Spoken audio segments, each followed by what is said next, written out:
కూడి ఇటు రీతిగా చిన్న మందగా తండ్రి కొన్ని విషయాలు తెలుసుకోవాలని బైబిల్ గ్రంథంలో నుండి తండ్రి జ్ఞానాన్ని నేర్చుకోవడానికి ఈ స్థలానికి వచ్చి ఉన్నారు. ప్రతి ఒక్కరి యొక్క హృదయాన్ని తెరవండి, ప్రతి ఒక్కరితో మాట్లాడండి. విలువైన సంగతులు తండ్రి ధ్యానిస్తూ ఉండగా మీ ఆత్మ సహాయాన్ని దయచేయండి. మొదట మాట్లాడిన సహోదరుని మీ చేతులుగా అప్పగిస్తూ మంచి వాక్చాతుర్యమును, జ్ఞానమును, తెలివిని అనుగ్రహించమని చెబుతున్న నన్ను మరుగుపరిచి మీ మాటలు తండ్రి వివరించమని ఈ ప్రార్థన మీ ప్రియకుమారుడు మా రక్షకుడైన యేసుక్రీస్తు వారి ఉన్నతమైన నామమును సమర్పిస్తున్నాము తండ్రి, ఆమేన్. అందరికీ ప్రత్యేకమైన వందనాలు తెలియజేస్తున్నాను క్రీస్తు పేరిట. ఇట్టి రీతిగా ఈ యొక్క సమయంలో మనం అందరం కూడా కలుసుకోవడం అనేది చాలా గొప్ప విషయం. నిజానికి ఈ యొక్క సమయంలో మనం అందరం కూడా ఎక్కువగా బయట తిరగడానికి ఇష్టపడుతూ ఉంటాం. పైగా ఈరోజు ఆదివారం ఒకటి. ఈ ఆదివారం రోజున కొన్ని పనులు మనం పెట్టుకుంటూ ఉంటాం. కానీ మనం అందరం కూడా మంచి ఆలోచన చేసి ఈ సమయంలో దేవునికి మహిమకరంగా బ్రతకడానికి ఒక స్థలానికి వచ్చి ఉన్నాం. క్రైస్తవులు రెండు రకాలుగా ఉంటారు. ఒకటి ఏంటంటే నార్మల్, అంటే సాధారణ క్రైస్తవులు. రెండు మెచ్యూరిటీ అనగా పరిణితి చెందిన క్రైస్తవులు. అంటే పరిణితి చెందని క్రైస్తవులు, పరిణితి చెందిన క్రైస్తవులు. Maturity Christians are immaturity Christians. మనమందరం క్రైస్తవులమే, కానీ పరిణితి చెందిన క్రైస్తవులం కాదు. పరిణితి చెందిన క్రైస్తవులకి మనకి తేడా ఏంటంటే, పరిణితి చెందిన క్రైస్తవులకు మొట్టమొదట క్రీస్తు గురించిన వ్యక్తిగత జీవితం గురించి తెలియాలి. 2 అనుభవం ఉండాలి. 3 పునరుద్ధాన శక్తి ఉండాలి. ఈ 3 ఎవరిలో ఉంటాయో వారు పరిణితి చెందిన క్రైస్తవులు. మరి పరిణితి చెందిన క్రైస్తవులకి సాధారణ క్రైస్తవులకి మరి ఏదైనా తేడా ఉందనంటే, సాధారణ క్రైస్తవులు ప్రతి పాపంలోనూ పడిపోతారు. పరిణితి చెందిన క్రైస్తవులు పాపం ఎదురైతే పోరాడతారు. ఈరోజు మనం ఒక చిన్న సమస్యకు ఎదురాడి పోరాడలేకపోతున్నామనంటే మనము పరిణితి చెందిన క్రైస్తవులం కానే కాదు. మెచ్యూరిటీ అంటారు. ఒక పాపం మెచ్యూరిటీ అయిందని అంటే అర్థం పెద్దదయ్యింది అని అర్థం. కొంతమంది పిల్లలకు మెచ్యూరిటీ ఉండదు. అంటే మానసికంగా వారు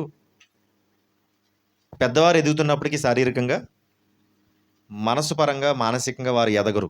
వారిని డిజేబుల్ పర్సన్స్ అంటారు. మానసిక రోగం అని అంటారు.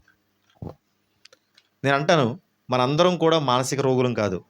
క్రైస్తవ జీవితంలో మనమందరము మెచ్యూరిటీ కలిగిన వారమే, అనగా పరిణితి చెందిన వారమే. ఏది మంచి ఏది చెడు అనేది మనకు తెలుసు.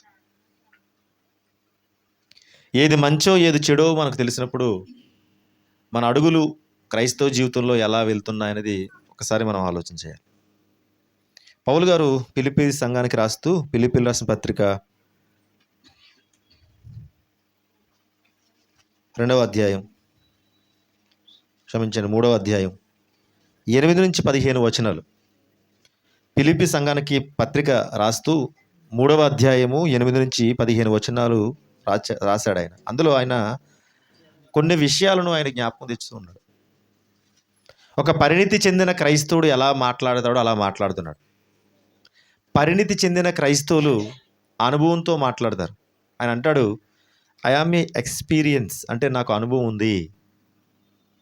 అనుభవం లేనివాడుగా నేను మాట్లాడడం లేదు. ఒక్కొక్కసారి కొంతమంది మాట్లాడుతున్నాడు ఏమాత్రం అనుభవం లేకుండా ఉన్నట్టుగా మాట్లాడతారు. కొంతమంది చిన్నపిల్లల్లా మాట్లాడతారు. పిల్లల్ని ఒకసారి కదిపేస్తున్నాం. కొంతమంది మెచ్యూరిటీ లేకుండా అనుభవం లేని వారుగా మాట్లాడతారు. చిన్నపిల్లల్లా మాట్లాడతారు. మనకు తెలిసిపోతుంది వారి మాటలు బట్టి. పౌలు గారు ఏనాడు కూడా చిన్నపిల్లల్లా మాట్లాడలేదు, అనుభవం కలిగిన వాడుగా మాట్లాడాడు.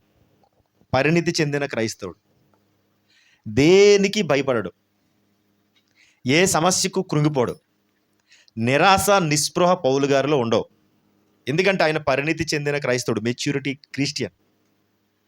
ఈరోజు సంఘానికి వస్తున్న వారిలో 100% కూడా ఇమ్మెచ్యూరిటీ అనగా పరిణితి చెందని క్రైస్తవులే, అనగా సాధారణ క్రైస్తవులే. క్రీస్తును వెంబడించిన, క్రీస్తుని స్వరక్షకునిగా అంగీకరించిన ఏమాత్రం కూడా అనుభవం లేని వారిగానే ఉంటున్నారు. ప్రార్థన రాదు, వాక్యం చదవడము రాదు, తడబడకుండా వాక్యం చదవడం రాదు, ప్రార్థన రాదు, తర్వాత పెద్దలుగా ఒక అనుభవం ఉండదు. అలాగని వారు ఇంటి దగ్గర కూడా అలా ఉంటారంటే అలా ఉండరు. వారు బయట వ్యవహారాలు ఎన్నో చక్కబెడతారు. చాలా చక్కగా ఇరువురి మధ్య అనగా కుటుంబాల మధ్య కొన్ని సమస్యలు చక్కగా డీల్ చేయగలరు.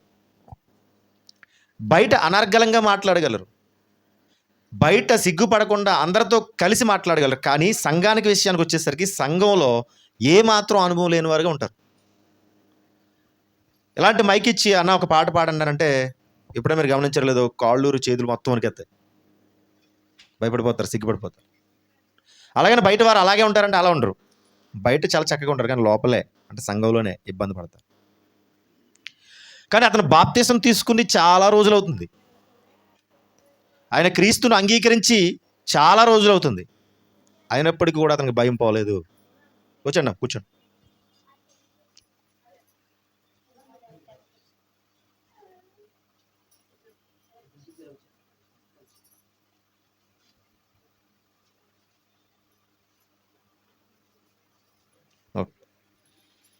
చాలా రోజులు అవుతుంది, కానీ కొంతమంది భయపడుతూ ఉంటారు. దీనికి గల కారణం అనుభవం లేకపోవడం, పరిణితి చెందకపోవడం.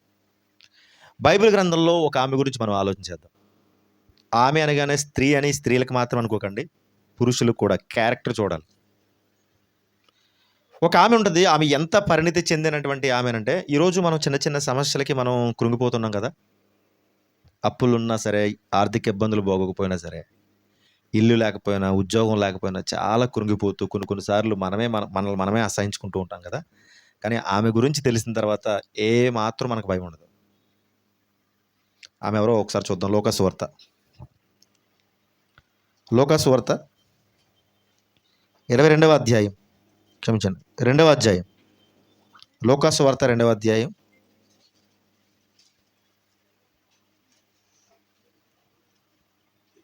36వ వచనం నుంచి చదువుదాం. లోకాసువార్త 2వ అధ్యాయం 36వ వచనం నుండి. మరియు ఆసేరు గోత్రికురాలును సమూయేలు కుమార్తెనయున్న అన్న అను ఒక ప్రవక్తి ఉండెను. చూడండి, ఆమె ఎవరు అనంటే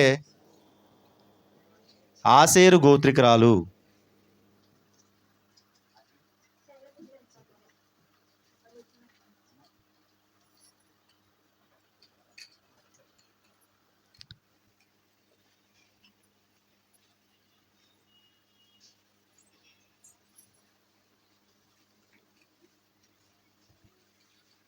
ఆమె ఎవరు అనంటే జాగ్రత్తగానండి.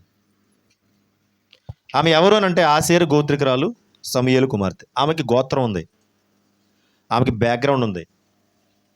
మనందరికీ కూడా ఎలాగైతే బ్యాక్గ్రౌండ్ ఉందో కుటుంబ పరంగా, మనకంటూ మన కన్నవారు ఉన్నారు, మన తోడబుట్టిన వారు ఉన్నారు, మనకంటూ కూడా చట్ట ప్రకారంగా తెచ్చుకున్నటువంటి బంధుత్వాలు ఉన్నాయి. తెలుసా చట్ట ప్రకారంగా తెచ్చుకున్న బంధుత్వాలు అంటే?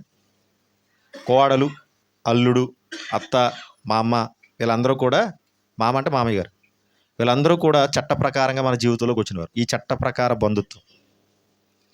అలా కాకుండా పుట్టుకతోనే వచ్చిన బంధుత్వాలలో అన్నదమ్ములు, అక్క చెల్లెళ్ళు, అమ్మ, నాన్న, వీళ్ళందరూ పుట్టుకతో వచ్చినటువంటి బంధుత్వాలు. ఈమెకి పుట్టుకతో వచ్చిన బంధుత్వాలు ఉన్నాయి, చట్టపరంగా వచ్చిన బంధుత్వాలు రెండూ ఉన్నాయి. ఈమెమి అనామకురాలు కాదు, ఈమెమి వెనకాల ఎవరూ లేకుండా ఒక అనాథగా ఉన్నటువంటి ఆమె అయితే కాదు. ఈమెకి మనకలాగే కుటుంబం ఉంది, ఈమెకు మనకలాగే చట్ట ప్రకారంగా వివాహమైంది, ఈమెకు కూడా ఒక బ్యాక్గ్రౌండ్ ఉంది అని చెప్తున్నాడు. అందుకే ఆసేరు గోత్రికురాలు, తర్వాత సమూయేలు కుమార్తె అని చెప్తున్నాడు. ఈవిడ పేరు ఏం పేరు అంటే అన్న. అన్న అంటే, అన్న అనే ఒక ఆమె ఉంటుంది పాత నిబంధన గ్రంథంలో, సమూయేలు యొక్క తల్లి. ఆ అన్న కాదు, ఈమె పేరు అన్న. అంటే ఆల్లో మొదటి అన్న అని అర్థం, అన్న. ఇంకా బాగా అర్థం కావాలంటే మనం అన్నయ్య అంటాం కదా, ఆ అన్నయ్యలో అన్న అనే పదమే ఈమె పేరు. ఈ అన్న ఎంత గొప్ప వ్యక్తి అనంటే, ఈమెకి వివాహం అయిందనంట. వివాహం అయిన తర్వాత 7 సంవత్సరాలకే భర్తను కోల్పోయింది. అంటే యవన వయసులోనే ఆమె విధవరాలు. యవన విధవరాలు అని అర్థం. అంటే యవన వయసులోనే 7 సంవత్సరాల కాలంలోనే, అంటే వివాహమైన 7 సంవత్సరాలకే భర్తను కోల్పోయడం అంటే చిన్న విషయమే కాదు, చాలా బాధ కదా. అంటే యవ్వనంలోనే తన భర్తను కోల్పోయిందని అర్థం. యవ్వనంలోనే భర్తను కోల్పోయిన తర్వాత ఏం చేసింది? యవ్వనంలోనే భర్తను కోల్పోయిన తర్వాత, సాధారణంగా యవ్వనంలోనే భర్తను కోల్పోతే 100కి 99% మంది ఏం చేస్తారంటే తమ యొక్క యవ్వన కోరికలను చంపుకోలేరు. తమ యవ్వన కోరికలను చంపుకోలేక ఏం చేస్తారంటే మరొక వివాహం చేసుకోవడమో, లేకపోతే ఇక అక్రమ సంబంధం పెట్టుకోవడం అనేది నేటి కాలంలో చూస్తున్నటువంటి వాస్తవాలు అవన్నీ.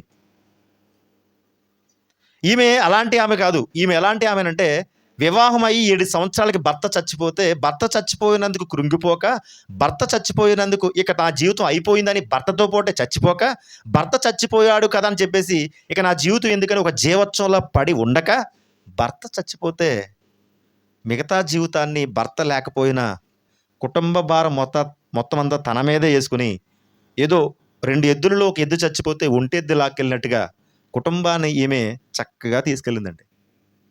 ఈరోజు భార్యాభర్తలు కష్టపడితేనే కుటుంబం ముందుకు వెళ్ళడం కష్టం. భార్యాభర్తలు కష్టపడితేనే పిల్లలను ఉన్నతమైన స్కూల్లో చదివించడం చాలా కష్టం అవుతుంది.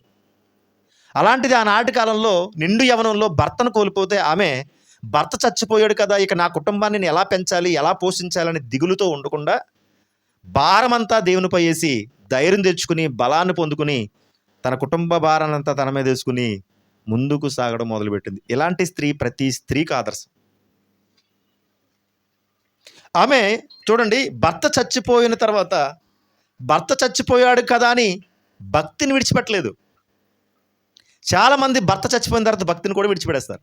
ఎందుకంటే భక్తి చేసే ఉపయోగం, ఆ భక్తి చేయడం వల్లనేమో నా భర్త చచ్చిపోయాడు అనుకుంటారు.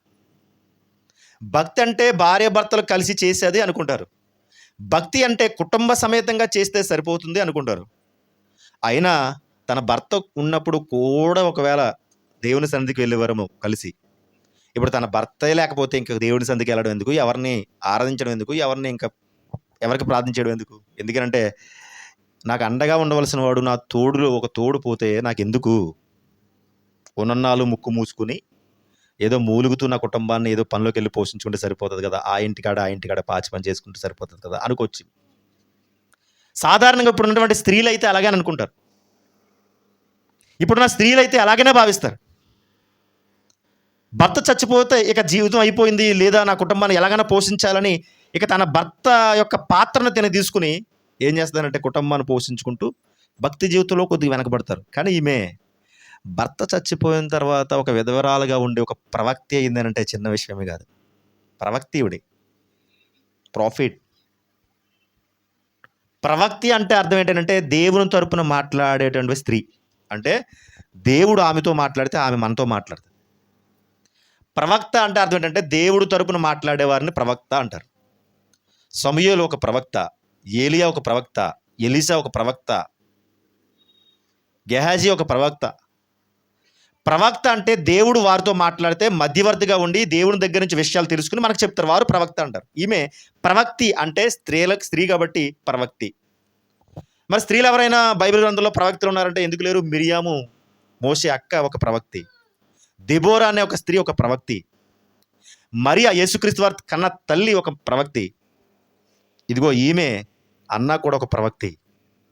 అయితే దెబోరా అయినా లేకపోతే మిరియాము అయినా వారి యొక్క బ్యాక్గ్రౌండ్ ఏంటో మనకు అంతగా తెలియకపోయినప్పటికీ, అన్న బ్యాక్గ్రౌండ్ ఏంటంటే తన కుటుంబం అందరూ ఉన్నప్పటికీ కూడా తన భర్త అయితే లేడు, కానీ విధవరాలుగా ఉండి 7 సంవత్సరాల వయసులోనే భర్తను కోల్పోయి కూడా ఒక ప్రవక్త అయిందనంటే ఈమె విశ్వాసానికి మనం అందరూ కూడా యాడ్సప్ చెప్పాలి.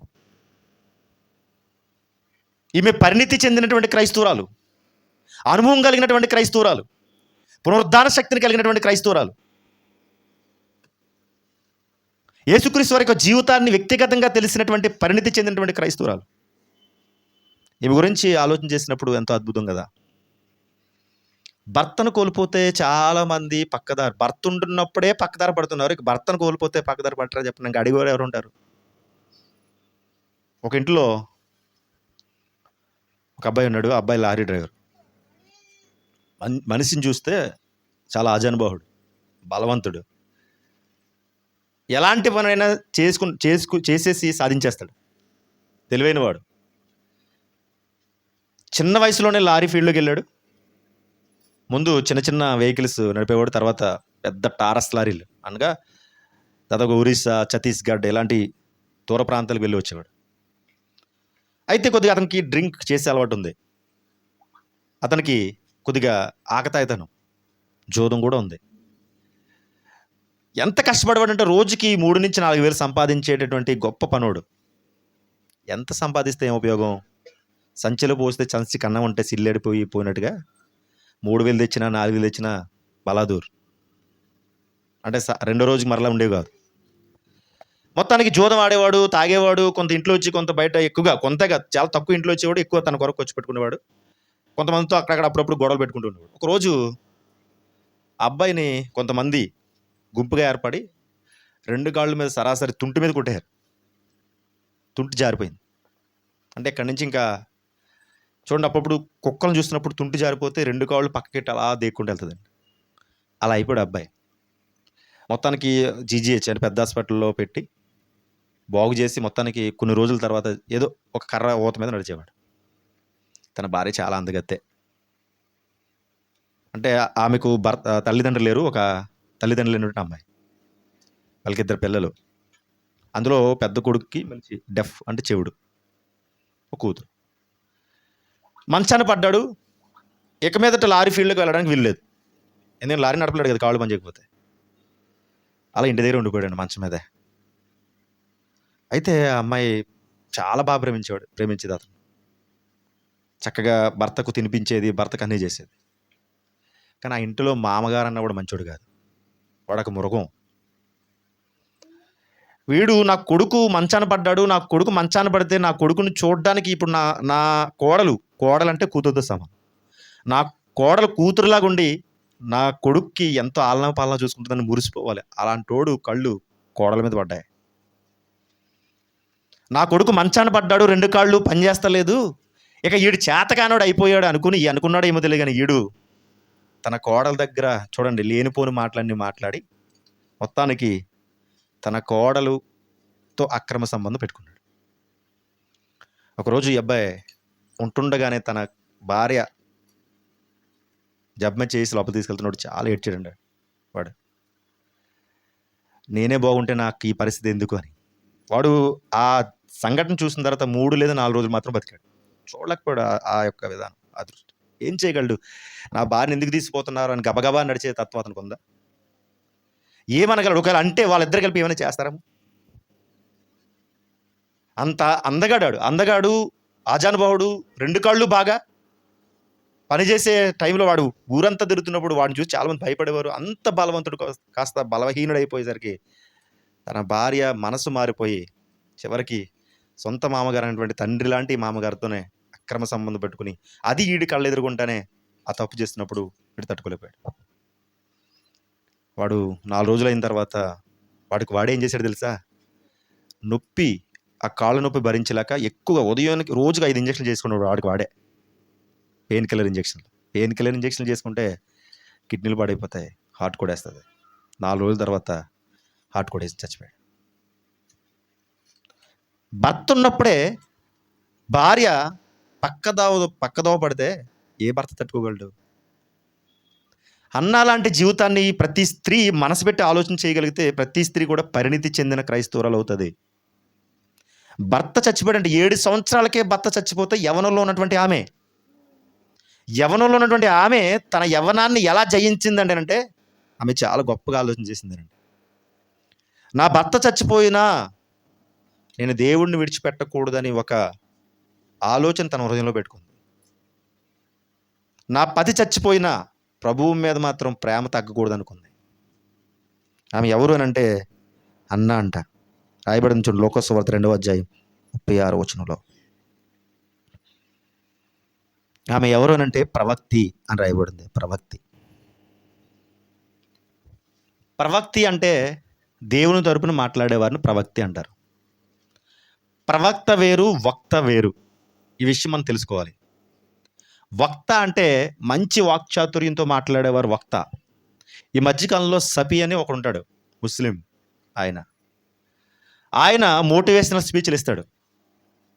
మోటివేషనల్ స్పీచ్ ఇస్తాడు ఆయన. ఆయన వక్త, ఎక్కడ తడబడడు, టైమింగ్ ఉంటుంది, ఎదుటివారిని బాగా ఆకర్షించగలడు. ఆయన వక్త.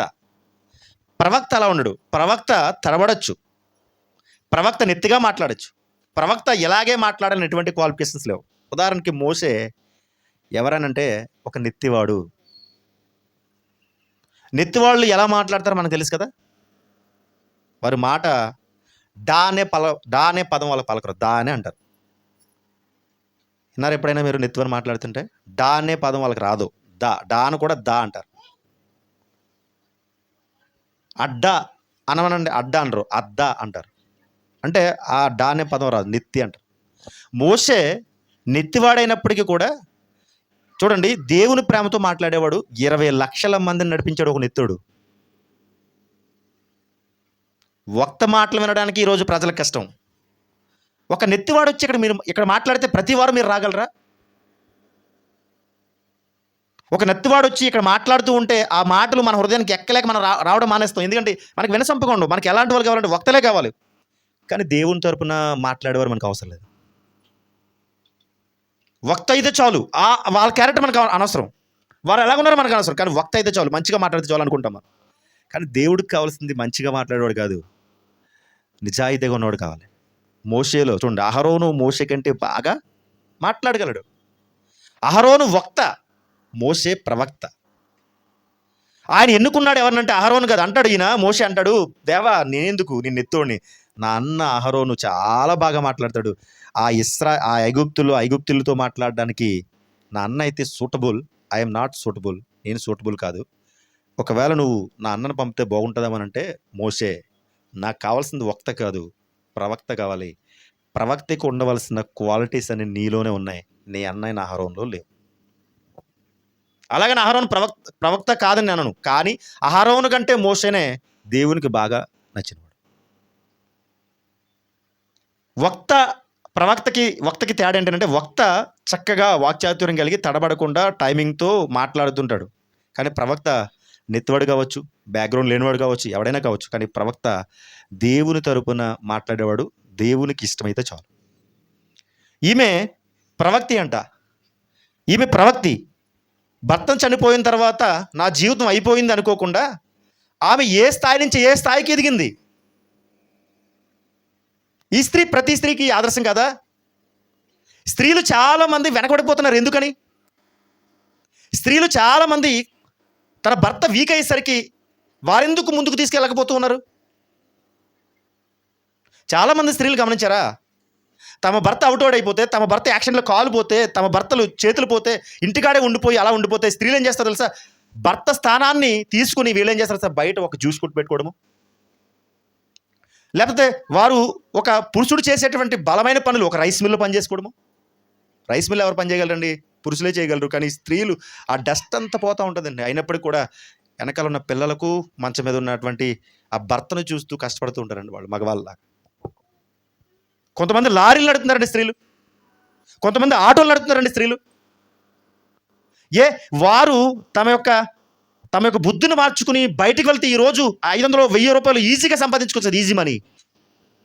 వారు ఒకవేళ సిగ్గుని విడిచేస్తే, ఒకవేళ వారు కూడా తప్పుదావని పడితే నెలకి ఒక రాత్రికి 2000-3000 రూపాయలు సంపాదించుకోగలరు కదా. కానీ ఆ రైస్ మిల్లో పడి ఎందుకు కష్టపడడం? ఒక మగాళ్ళలాగా లారీలు నడిపి ఎందుకు కష్టపడడం? ఎందుకంటే వారు చక్కగా నిజాయితీగా తమ భర్తను బాగా ప్రేమించినారు కనుక. అలాంటి స్త్రీలలో ఈ ప్రవక్తి, ఈ అన్న ఒకరు. ఆమె ఎవరనంటే, మొట్టమొదట ప్రవక్తి. రెండోది ఏంటంటే ఆమె భర్తతో కాపురం చేసిందని రాయబడింది. లోకసువార్త 2వ అధ్యాయం 36 వచనం చూడండి. మరియు ఆశేరు గోత్రికురాలను సమూయేలు పనూయేలు కుమార్తె ఉన్న అన్నాను ఒక ప్రవక్తి ఉండెను. ఆమె కన్యత్వము మొదలు 7 ఏండ్లు పెనిమిటితో సంసారం చేసి బహుకాలము గడిచినదై. 7 ఏండ్లు కాపురం చేసింది. 7 ఏండ్లు కాపురం చేసిన తర్వాత బహుకాలము అంటే చరిత్ర ప్రకారము ఆమె వయసు 80 సంవత్సరాలు అనుకుంటే, దాదాపుగా 60కి పైగానే ఆమె విధవరాలుగా ఉంది. 60 సంవత్సరాలకు పైబడి, లేదా 60 సంవత్సరాలకు మించి, లేదా 50 సంవత్సరాలకు మించి ఆమె విధవరాలుగా ఉంది. అతి చిన్న వయసులోనే వివాహం అయిపోయింది. అతి చిన్న వయసులోనే భర్తను కూడా కోల్పోవడం జరిగింది. ఆ తర్వాత భర్తను కోల్పోయిన తర్వాత చాలా సంవత్సరాలు బ్రతికింది. ఒక విధవరాలుగానే ఉంది. విధవరాలుగానే ఉంది. ఆమె భర్తతో కాపురం చేసింది. ఎన్నో ఉడుదుడుకులు చూసింది. ఎన్నో ఇబ్బందులు చూసింది. ఎన్నో ఇరుకులు చూసింది.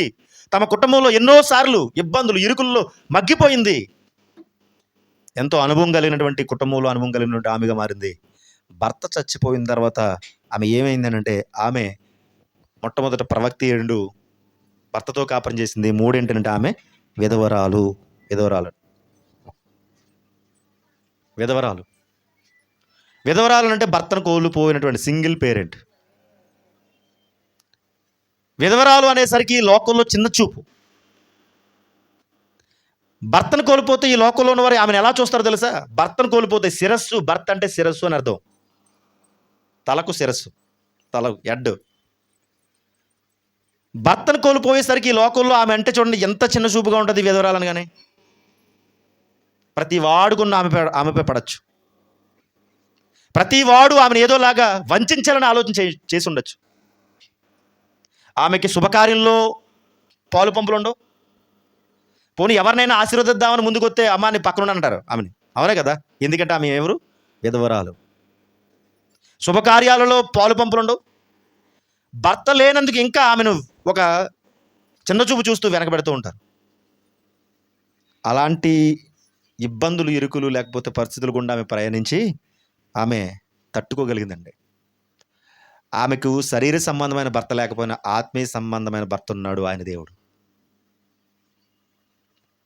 అనుకుందామే, నేను విధవరాలని ఈ లోకం దృష్టిలో భర్తను కోల్పోతే నాకు ఒక ముద్ర వేసి నన్ను అన్ని విషయాల్లో చిన్న చూపు చూస్తూ వెనకబెడుతున్నారు. కానీ నా దేవుడు ఎప్పుడు కూడా నన్ను కింద పెట్టలేదు. నా దేవుడు ఎప్పుడు కూడా నన్ను విడిచిపెట్టలేదు. నాకు నా దేవుడు అన్ని సమృద్ధిగా ఇచ్చాడు. ఇక నా దేవుడు కొరకు నేను బ్రతకాలని నిర్ణయం తీసుకుంది. ఆమె ఎవరనంటే విధవరాలు. తర్వాత ఈమె దేవుని యొక్క సన్నిధిని ఏ రోజు కూడా విడవలేదు, మానలేదు. ఆదివారం పనుంది, నిజానికి ఆమె అనొచ్చు. ఒకవేళ పాస్టర్ గారు ఆమెను అడిగితే, అమ్మ మీరు ఎందుకు ఈ వారం చర్చికి రాలేదనంటే ఆమె అనొచ్చు, ఎలా అడుగుతున్నారయ్యా మీరు నా గురించి? భర్త కలిగినటువంటి కుటుంబాలే ఈరోజు ఆదివారం మానేస్తున్నాయి. చూడండి, రెక్కాడితే కానీ డొక్కాడదు. ఒక్క ఆదివారం పనిలోకి వెళ్ళకపోతే ఆ రోజు అంతా పొస్తులే ఉంటాము. నన్ను ఎలా అడుగుతున్నారయ్యా మీరు దేవుని సన్నిధికి రాలేదని? నాకు ఇలాంటిదాన్ని మీరు అడగాల్సిన అవసరం లేదు. ఎందుకనంటే నా కుటుంబం అంతా నా మీదే ఆధారపడి, నేను బయటికి వెళ్ళి తెస్తేనే కానీ కుటుంబం కూడా గడవదు అని చెప్పాలి. కానీ ఆమె అంట ఆదివారం ఎంత ఇంపార్టెంట్ పని ఉన్నా ఆమె మానేస్తుంది. ఏం మానేస్తుంది? పని మానేస్తుంది. ఆదివారం అయ్యేసరికి అందరికంటే ముందే లేచి పెందలగడనే దేవుని సన్నిధికి వచ్చి, దేవుని సన్నిధిలో ఎలాంటి పరదాలేసి తుడిచి దులిపి వచ్చిన వారందరికీ పరిచర్య చేయడానికి ఆమె సిద్ధంగా ఉంటుందంట. ఒక్కరోజు కూడా తన లైఫ్లో దేవుని సన్నిధిని మానలేదండి. కానీ మనం దేవుని సన్నిధిని ఈజీగా మానేస్తాం, ఇట్టే మానేస్తాం. ఆమె ఒక్కరోజు కూడా దేవుని సన్నిధిని మానలేదు. లోకాసువార్త 2:37 లోకాసువార్త 2:37 84 సంవత్సరములు విధవరాలై ఉండి దేవాలయం విడుక.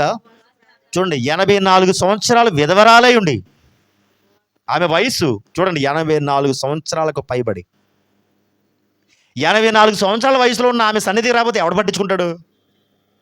కాళ్ళు నొప్పి వస్తున్నాయేమో అందుకు రాలేదేమో అనుకుంటారు ఎవరైనా. 84 సంవత్సరాల వయసు అంటే ఖచ్చితంగా కర్ర ఊతుంటుంది కదా.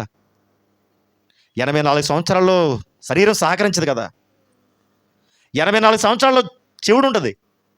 84 సంవత్సరాల వయసు ఉంటే ఖచ్చితంగా తినడానికి ఉండదు, నడవడానికి ఉండదు, సరిగ్గా పడుకోను. కానీ 84 సంవత్సరాలు విధవరాలై ఉండి చూడండి ఏం చేస్తుందంటే ఈమె దేవాలయం విడవక. యవ్వనంలో ఉన్నవారందరూ దేవాలయం మానేస్తున్నారు. కుటుంబాలుగా ఉన్నవారు చక్కగా కుటుంబం అంతా దేవాలయం మానేస్తున్నారు. కానీ 84 సంవత్సరాల వయసులో దేవాలయం ఒక్కరోజు కూడా తన భర్త చనిపోయినా చనిపోకపోయినా ఒక్కరోజు కూడా దేవాలయం మానలేదట. అందుకనే నాకు సక్సెస్ అయింది. ఎవరైతే దేవుని యొక్క మందిరాన్ని మానకుండా వస్తారో వారి జీవితాలే బాగుంటాయి.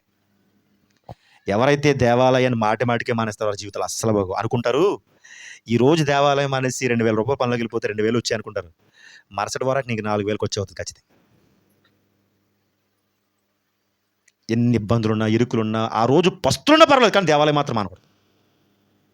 ఆ రోజంటూ అయిపోయినాయి, దేవాలయం మానకూడదు. ఈమె ప్రవక్త ఏంటంటే కారణం ఏంటో తెలుసా? ఒక్కరోజు కూడా దేవాలయం మానలేదు.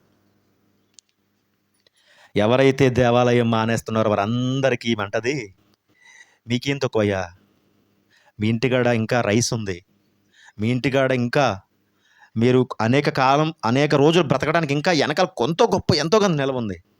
నాకేముందయ్యా విధవరాలని? ఈ రోజుల్లాగా విధవరాలకు పింఛన్లు ఉన్నాయి. ఆ రోజు ఈరోజు పింఛను 3,000 రూపాయలు. ఈరోజు ఏ లోటు లేదు. ప్రభుత్వం ఎన్నో రాయితీలు, పథకాలు విధవరాలు కూడా ఇస్తుంది. కానీ ఒకనాడు విధవరాలు ఎలా చూస్తారో తెలుసా? కనీసం తిండి కూడా పెట్టేవారు కాదు.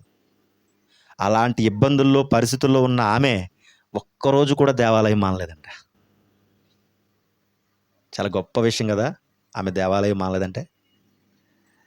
అందుకే ఆమె విజయం సాధించిందండి. ఒక్కరోజు కూడా దేవాలయం మానలేదు. పతిని పోగొట్టుకుని పతి భక్తికి దూరమైన ప్రభు భక్తికి దగ్గరయ్యింది. గొప్ప ఆమె. నిజంగా ఇలాంటి స్త్రీ మన అక్కో, చెల్లో, తల్లో అయితే తన కుటుంబాన్ని లోకులకి అప్పచెప్పదు, తన కుటుంబాన్ని పాపంలోనికి నడవనివ్వదు. అందుకే మీరు ఒకవేళ మీ కుటుంబం ఈమెలా ఆలోచిస్తే కనుక మీ కుటుంబం ఉన్నతమైన స్థితికి తీసుకెళ్ళిపోతారు. ప్రతి స్త్రీ ఒక అన్న కావాలి. ఈమె లాంటి క్యారెక్టర్ ప్రతి స్త్రీలో, ప్రతి పురుషుల్లో కూడా ఉండాలి. తర్వాత చివరిగా ఆమె ఎవరు ఏంటంటే దేవుణ్ణి ఆరాధించిందంట. సన్నిధికి వచ్చిన తర్వాత చాలామంది ముసలివారిని గమనించండి, 84 సంవత్సరాల ముసలివారిని గమనించండి. ఏమైనా అంటారా? ఫ్యాన్ ఎక్కడ తిరుగుతుందో అక్కడ కూర్చుంటారు, ఒక స్తంభం చూసుకుంటారు, ఆ స్తంభం వారా కూర్చొని వెళ్ళిపోతూ ఉంటారు. చెప్పే దైవజనుడు ముసలోళ్ళు వింటారు కానీ చెప్పడు. యవనస్తులే అతని లెక్కల్లో ఉంటారు. దశంభాగాలు ఇచ్చే కుటుంబాలు ఆయన లెక్కలో ఉంటాయి. ముసలివారు ఆయన లెక్కలో ఉంటారు. అందుకే చూడండి, ముసలివాళ్ళు వచ్చినా సరే అలిబిల్లి పరాదేశి పంపించేస్తారు. అదే కుటుంబం వచ్చి చక్కగా మంచిగా ఇక్కడ నిలబడారు అనుకోండి, వాళ్ళ కోసం ఎక్కువ చెప్పారు. ముసలివాళ్ళు అయితే ఆమె ముసలాళ్ళు ఎందుకు లోకువా?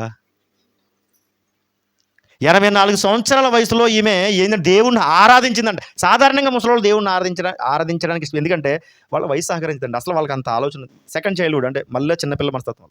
కానీ 84 సంవత్సరాల వయసులో ఈమె దేవుణ్ణి ఆరాధించిందంట. ఆరాధించి రేయింబగళ్ళు దేవుని సేవ చేస్తుంది.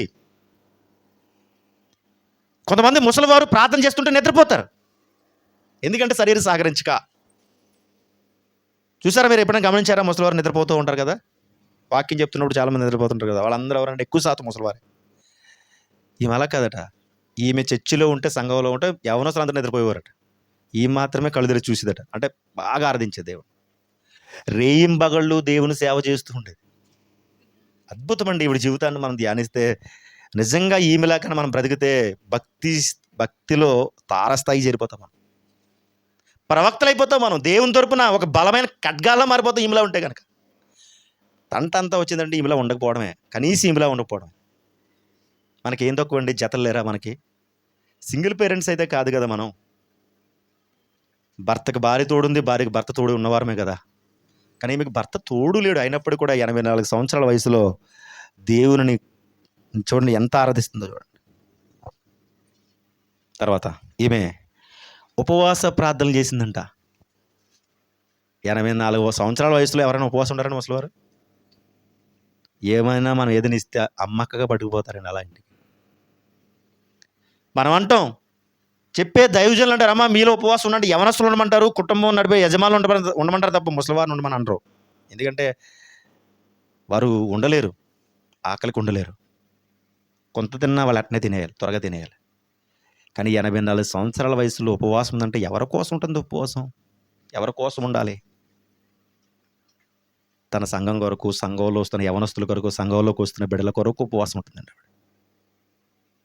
84 సంవత్సరాల వయసులో ఉపవాసం ఉంటుందంట. చూడండి, లోకసువార్త 2వ అధ్యాయం 37వ వచనంలోనే రాయబడి ఉంది. 84 సంవత్సరాలు విధవరాలై ఉండి దేవాలయం యొక్క ఉపవాస ప్రార్థనతో రేయింబగళ్ళు సేవ చేయుచుండెను. రేయింబగళ్ళు ఆ సంఘంలో 3 రోజులు ఉపవాస దినాలను ప్రకటించి 3 రోజులు ఉపవాసం ఎవరైనా ఉంటారంటే చాలా మంది చేతులెత్తరు. ఆమె ఒక్కలే 3 రోజులు ఉండని చేయెత్తుతది. ఉపవాస దినాలు ఉంటదంట ఆవిడ. ఎందుకో తెలుసా? ఆమె ప్రవక్తి గనక. తన సంఘ బాగోగుల కొరకు, వస్తున్న యవనస్తుల కొరకు ఆమె ఉపవాసం ఉండి రేయింబగళ్ళు సేవ చేస్తారు. రేయింబగళ్ళు సేవ చేస్తుందంట ఆవిడ. రేయింబగళ్ళు అంటే రాత్రనక, పగలనక దేవుని సన్నిధిలో ఉంటే ఇంటికాడ ఉంటుంది, లేకపోతే దేవుని యొక్క సన్నిధిలో ఉంటారు. కానీ ఇప్పుడు ఉన్నటువంటి వారిని చూడండి. ఉంటే ఆదివారం 3 గంటలు ఉంటారు, మిగతా రోజులంతా ఇంట్లో ఉంటారు. ఇంట్లో టీవీ దగ్గర ఉంటారు. ఇప్పుడున్న వారు గమనించండి. చాలామంది ముసలివారిని చూడండి, వాళ్ళు కూడా సీరియల్కి అలవాటు అయిపోయారు. వాళ్ళు సినిమాలకు అలవాటు పడిపోయారు. టీవీల మీద అడ్డంగా వేసి కూర్చుంటారు వాళ్ళు. వాళ్ళకి రిమోట్ ఆపరేట్ చేయడం తెలిసిపోయింది, వాళ్ళకి ఫోన్ లిఫ్ట్ చేయడం తెలిసిపోయింది, వాళ్ళు స్మార్ట్ మొబైల్ వాడేస్తున్నారు. ముసలివారు కూడా చూడండి స్మార్ట్ మొబైల్ వాడేస్తున్నారు చాలామంది. వాళ్ళు కూడా బయటికి వెళ్ళి షాపింగ్లు చేసేస్తున్నారు. వారు కూడా ఏం చేస్తున్నారు తెలుసా? ఇంకా ఫంక్షన్లో అడవాడు చేసేస్తున్నారు ముసలివారు. ఈమె అలా కదట. ఈమె ఉంటే ఇంటి దగ్గర ఉంటుంది, లేకపోతే దేవుని సన్నిధిలో ఉంటుంది అంతే. ఆమెకి ఇల్లు దేవుని సన్నిధి రెండో తెలియదు. అందుకే ఆమె ప్రవక్త అండి. అందుకే దేవుని తరపున మాట్లాడే ఒక స్త్రీ అండి ఆవిడ. ఆలోచన చేయండి. తర్వాత ఆమె విమోచన కొరకు కనిపెట్టు ఉన్నది. లోకసువార్త 2:38 ఆమె కూడా ఆ గడియలోనే లోపలికి వచ్చి దేవుని కొనియాడి యెరూషలేములో విమోచన కొరకు కనిపెట్టుచున్న వారందరితో ఆయన గురించి మాట్లాడుతుందంట. ఆమె వాక్యం చెప్తుందంట. ఏ వయసులో? 84 సంవత్సరాల వయసులో వాక్యం చెబుతుంది. విమోచన కొరకు కనిపెట్టుకున్న వారందరితో మాట్లాడుతుంది. అంటే రాజ్యసువార్త ప్రకటిస్తుంది. బాబు, అయ్యా, బిడ్డ, మారమ్మ, మారయ్య, మారనమ్మ అని చెబుతూ, ఇదిగో యేసుక్రీస్తు రాబోతుంది, ఆయన మరలా వస్తానన్నాడు, రాబోతున్నాడు ఆయన, ఇదిగో నేను త్వరగా వస్తానన్నాడు, కాబట్టి మీరు మారండి అయ్యా, మారండి బాబు అని అందరికీ చెబుతుంది. గుమ్మంగా నిలబడి అందరినీ క్రీస్తులోకి చేరుస్తుంది. విమోచన కొరకు కనిపెట్టుకున్న వారు అందరితో మాట్లాడుతుంది ఆవిడ. ఆ వయసులో ఉన్నవారు ఎవరైనా మాట్లాడతారా దేవుని సన్నిధిలో? ఎక్కడో వెనకాల కూర్చుంటారు, లేదా మెట్ల మీద కూర్చుంటారు, అటు నుంచి అటు వెళ్ళిపోతారు. ఈమె అలా కాదు. 84 సంవత్సరాల వయసులో దేవుని వాక్యాన్ని పట్టుకుని వాక్యం చదువుతూ వాక్యం చెప్పేస్తున్నాడు. ఈరోజు యవనస్తులు ఉన్నటువంటి స్త్రీలు చాలామంది ఉంటారండి. వారికి 2 మాటలు చెప్పగలుగుతున్నారా? మీ ఇంటి పక్క వారు కానీ, పొరుగింటి వారు కానీ, ఎవరికైనా మీకు తెలిసిన వారికి 2 మాటలు, క్రీస్తుని గురించి 2 మాటలు, క్రీస్తుని గురించి 2000 మాటలొద్దు, కనీసం 2 మాటలు చెప్పగలుగుతున్నారా? 84 సంవత్సరాల వయసులో క్రీస్తుని గురించి ధారాళంగా మాట్లాడిందంట ఆమె. విస్తారంగా మాట్లాడిందంట. రేయింపగళ్ళు సేవ చేస్తూ విస్తారంగా వచ్చిన వారు అందరితో, యవనస్తులతో మాట్లాడింది, వృద్ధులతో మాట్లాడింది, తన తోటి వృద్ధులతో మాట్లాడింది, కుటుంబాలు నడుపుతున్న యజమానులతో మాట్లాడుతుంది, ప్రతి ఏజ్ గ్రూప్ వారితో మాట్లాడుతూనే ఉంది. ఎందుకంటే ఆమె ప్రవక్తి కనుక. ఆలోచన చేయండి, ఈమెకి ఎంత గొప్పగా ఆలోచన చేసింది చూడండి. ఈమెకు ఉన్నటువంటి గుణ లక్షణాలు ఒక్కటైనా మనం కలిగి ఉంటే మనం చాలా గొప్పవారమే. ఒక్క గుణ లక్షణమైనా మనకుందా? ఎంతమంది ప్రార్థన బాగా చేస్తున్నారు, అంటే ప్రార్థన చేస్తున్నారు ఇంటి దగ్గర? ఎంతమంది వాక్యం చదువుతున్నారు? ఎంతమంది మీరు దేవునికి మీ యొక్క జీవితాలలో షేర్ చేస్తారు? మీ టైంని, మీ సమయాన్ని ఎంతమంది ఇస్తున్నారు? ఎంతమంది మీరు దేవునికి సమయాన్ని ఇవ్వగలుగుతున్నారు?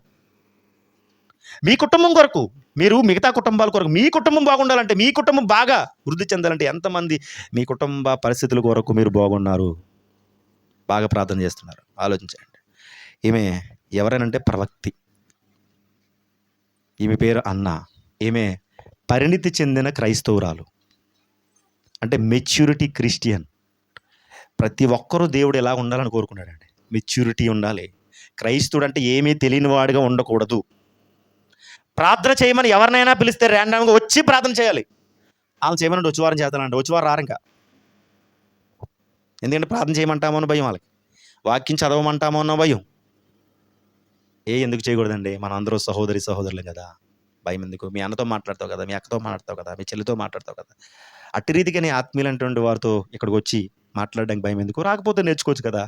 రాకపోతే 2 పదాలు చేసి మీకు వచ్చిందే చేయొచ్చు కదా. ఎందుకు భయం? పరిణితి చెందిన క్రైస్తవులు అయితే అలా ఉంటారట. నామకార్థ క్రైస్తవులు అయితే మాత్రం భయపడతారట. దేవుడు నామకార్థ క్రైస్తవుల కంటే పరిణితి చెందిన క్రైస్తవులను ఇష్టపడతాడు. ఆయన అన్నాను ఇష్టపడ్డాడు కనుకనే ఆయన అన్నకు పరసంబంధమైన ఈవులన్నింటినీ దయచేశాడు. మనమందరం కూడా పరిణితి చెందిన క్రైస్తవులుగా ఉండాలి. పౌలు గారు అంటాడు, నేను పరిణితి చెందిన క్రైస్తవుడిని. నేను దేనికి భయపడను. చావే నా ఎదురుగుండా వచ్చినా నేను భయపడను. అందుకే నా మట్టుకు బ్రతుకు క్రీస్తు, చావైతే లాభం.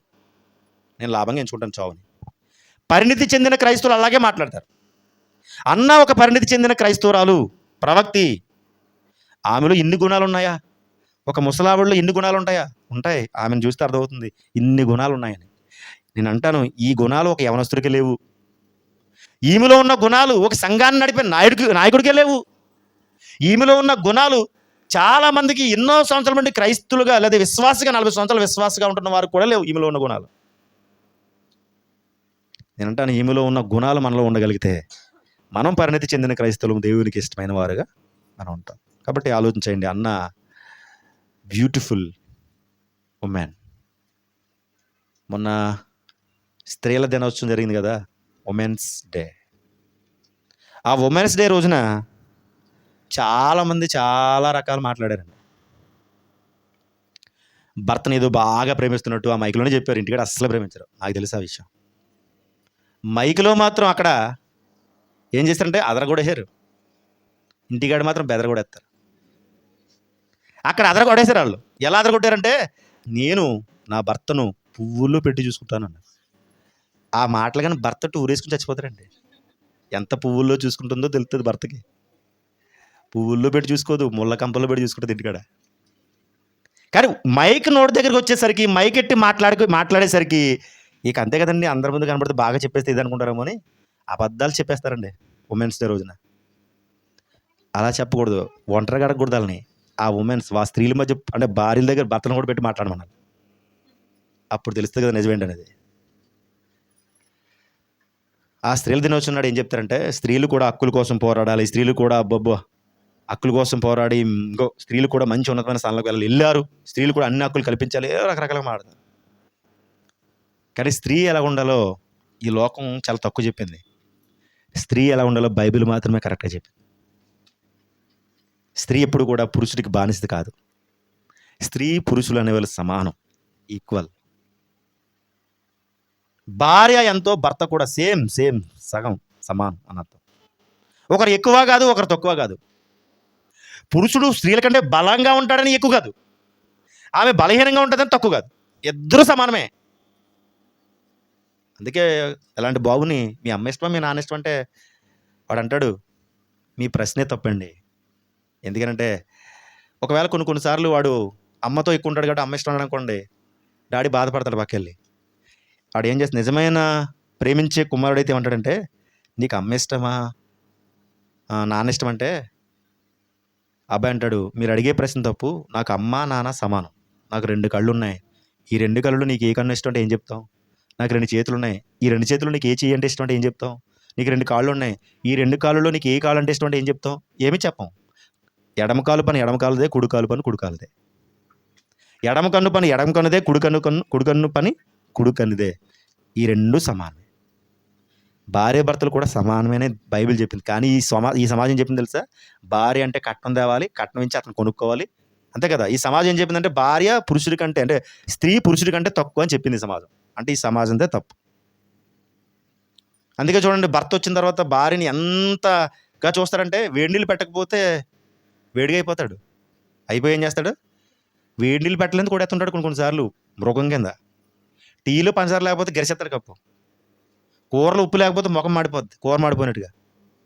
అడ్జస్ట్ అవడు. ఎందుకు అవడు? పురుషులు అనుకుంటాడు స్త్రీ నాకు బానిసం అనుకుంటాడు. అస్సలు బానిస కాదు. నీ బట్టలు ఉదుకుతుంది కదా అని బానిస? నీకు అన్నం వండి పెడుతుంది కదా అని బానిస? లేకపోతే పని మనిషా? కానే కాదు. నీకు సేవ చేస్తుంది, పరిచర్య చేస్తుంది, నీ ఆరోగ్యాన్ని కాపాడుతుంది అని అంటే నీ సహచరి, నీలో సగం లేదా సమానం అని అర్థం. ఇది బైబిల్ చెప్పింది ఆదాము అవ్వలో. కాబట్టి ఆలోచించండి, ఈమె ఒక గుణవంతురాలైనటువంటి ఒక స్త్రీ, గుణ లక్షణాలు కలిగినటువంటి ఒక స్త్రీ. ఈమె పేరు అన్న, ఆసేరు గోత్రికురాలు, పెనూయేలు కుమార్తె. ఇవి మనకు నేర్పుతున్న పాఠం. ఎలాంటి ఇబ్బందులైనా భయపడొద్దు. మీకు ఎలాంటి సమస్యలు, సుడిగుండాలు లాంటి సమస్యలున్నా, పెనుగాలు లాంటి సమస్యలున్నా మీరు భయపడొద్దు. నన్ను చూడండి, నేను అలాంటి సమస్యల నుంచి వచ్చి ప్రవక్తనయ్యాను. కుటుంబాన్ని పక్క నుంచి లాక్కెళ్తూ మరో పక్క దేవుని సన్నిధిని విడవక నేను వెళ్ళాను. నాకు ఏ రాయితీలు రాలేదు, ఏ పథకాలు రాకపోయినా ప్రభు మీద ఆధారపడి నేను బ్రతికాను అని ఆమె చెప్తుందండి మనకి. ఈరోజు మనం మీరు గమనించండి, ఎవరైతే ఇక్కడ కుటుంబాలుగా ఉన్నారో వారందరూ కూడా ఒక్కరోజు కూడా మీరు దేవుని సన్నిధి మారకండి. మీ లైఫ్ మారకపోతే నన్ను అడగండి. దేవుని సన్నిధిలో యాక్టివ్గా ఉండండి. మీ లైఫ్లో ఎంత ఉన్నతమైన స్థానానికి వెళ్ళిపోతే ఒకసారి ఆలోచించండి. భార్య భర్తలు కలిపి ప్రార్థన చేయండి పిల్లల నుంచి. మీ లైఫ్ ఎంత బాగుంటుందో చూడండి. మీ పిల్లలపై చేతుల నుంచి మీ పిల్లలకు దేవుని మాటలు ప్రతి దినాన్ని నూరిపోయండి. మీ పిల్లలు ఎంత ఉన్నతమైన స్థానానికి వెళ్ళరు నన్ను అడగండి. మనం ఇవేమి చేయం. అందుకే మన జీవితాలు ఎక్కడేసిన గొంగలు అక్కడికి చిన్న చిన్న సమస్యలకు పోట్లాడేసుకుని మనం ఏం చేస్తామంటే దిగులైపోతాం, లేకపోతే కంగారు పడిపోతాం. అన్న లాంటి ఒక స్త్రీ జీవితాన్ని ఆలోచన చేస్తే ప్రతి పురుషుడు స్త్రీ ఎలా ఉండాలో మనకి అర్థమవుతుంది. కాబట్టి ఆలోచన చేయండి. సమయం ఎక్కువైతే క్షమించండి. ప్రార్థన చేద్దాం. పరిశుద్ధ ప్రేమ కలిగిన మా ప్రియ పరలోకపు తండ్రి, అన్న లాంటి జీవితం ఇదిగోనైనా వచ్చిన మేమందరం కలిగి ఉండాలి. ఆమెలో ఉన్న గుణ లక్షణాలు ఎంతో అద్భుతమైనవి కదా. పెళ్ళైన 7 సంవత్సరాలకే భర్త చచ్చిపోతే నా జీవితం ఎందుకు అని బాధపడకుండా, దేవుని సన్నిధిని విడవకుండా ఎంతగానో దేవుని సన్నిధిలో ఉండి వాక్యాన్ని చెబుతూ సేవ చేసుకుంటూ రాత్రింబగళ్ళు గడిపింది. ఆమెలో ఉన్న గుణ లక్షణాలు ఈరోజు మాకు నేర్పుతున్నాయి. ఏంటంటే మేము కూడా దేవుని సన్నిధిని విడిచిపెట్టకుండా ఆయన సన్నిధిలో ఆనందించే సంతోషాన్ని, భాగ్యాన్ని మాకు దయచేయండి. నాయన ఇదిగోనైనా ప్రతి ఒక్క బిడ్డని మీ చేతులుగా అప్పగిస్తున్నాం. వచ్చిన వారందరూ కూడా తమ కుటుంబాలలో మీరు కేంద్రమై ప్రతి కుటుంబానికి ఓదార్పు, సంతోషాన్ని, ఆనందాన్ని ఇవ్వమని కోరుకుంటున్నాం. వచ్చిన వారు ఎవరు ఏ బాధల్లో ఉన్నారో మాకైతే తెలియదు, కానీ మీకైతే స్పష్టంగా తెలుసు. వచ్చిన వారి ప్రతి ఒక్క బాధను మీ చెంతకు చేరుస్తున్నాం. ఆ బాధలు వారికి పెద్దవని అనుకోకుండా ఆ బాధలను మేమే పరిష్కరించగలమని ఆలోచనతో మీ సహాయంతో పరిష్కరించుకునే కృపను వారికి దయచేయమని వచ్చిన వారందరినీ మీ చేతులకు అప్పగిస్తూ కాపాడి దీవించి ఆస్వాదించమని మహిమా ఘనత ప్రభావం చెల్లిస్తూ ఈ ప్రార్థన మీ ప్రియ కుమారుడు మా రక్షకుడైన యేసుక్రీస్తు ఉన్నతమైన నామమున సమర్పిస్తున్నాము తండ్రి. ఆమేన్.